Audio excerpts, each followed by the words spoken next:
I'm becoming defensive. Okay. And I will leave Kenyans to make their own judgment. The first one, Linda, NG-CDF as a development delivery model has proved to be a good model in that it has proved to be efficient and effective. It has delivered development to Kenyans in a very effective and efficient manner. Okay. That's a statement of fact. The second statement of fact, NG-CDF as a development model has also been a model which has not experienced high level of corruption as we have seen in the other models which you are using. Is it so? Okay. I can tell you for sure because with these reports coming in. Okay. And if you look at the budget for NG-CDF and the levels of corruption at that level, because NG-CDF on average is about 50 billion every year. Mm-hmm.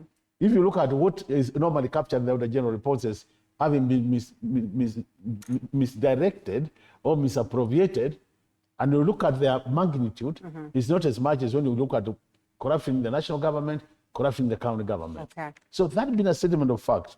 The question I would want... the idea, Honorable Makali Mulu, is that we should not have the mention of corruption whatsoever, and not even the question of comparison, whether it is as much as compared to what is with the national government or even the county government. Yeah, for me, I'm just giving statements of fact, because if I don't say there's no corruption, that will not be a statement of fact. Okay. Obviously, just like we have corruption, you know, it looks like we have mainstreamed corruption in this country. So I'm saying, if you look at the mainstreaming, and look at the level of mainstreaming for all the other sections. This is a fair evil. This one is a lesser evil. That's basically what I'm saying. Okay. No Kenyan could, if we, as a country, decide we don't want corruption, let's then declare it all. And I agree with those who are saying corruption is not good for the country. Then the other thing, Linda, which is important, we are saying NG-CDF as a development model serves the same Kenyans which are being served by the national government and the county government. So in terms of impact, if you went to any part of this country and compared development being delivered by the national government and being delivered by the county government through their normal channels of departments, every Kenyan will tell you that we have seen development through NG-CDF as compared to the rest. Okay. So with those three statements of fact, I would want Kenyans to make their decision, given a choice.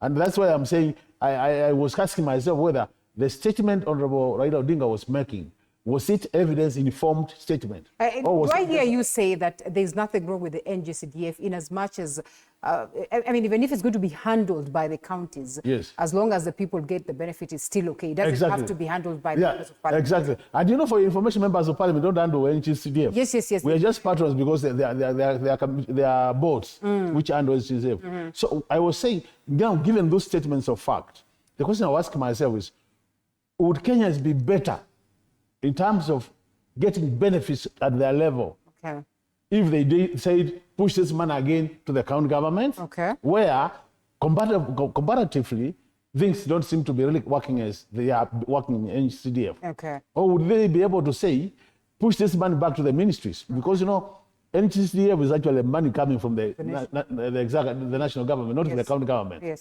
So would they be better if they said push this money back to the ministries? Because if you are to do with NG-CDF, this 40 billion will go back now to the national treasury to be shared with the ministries. So that when we, instead of CDF delivering on schools, you go to the Ministry of Education to do the schools.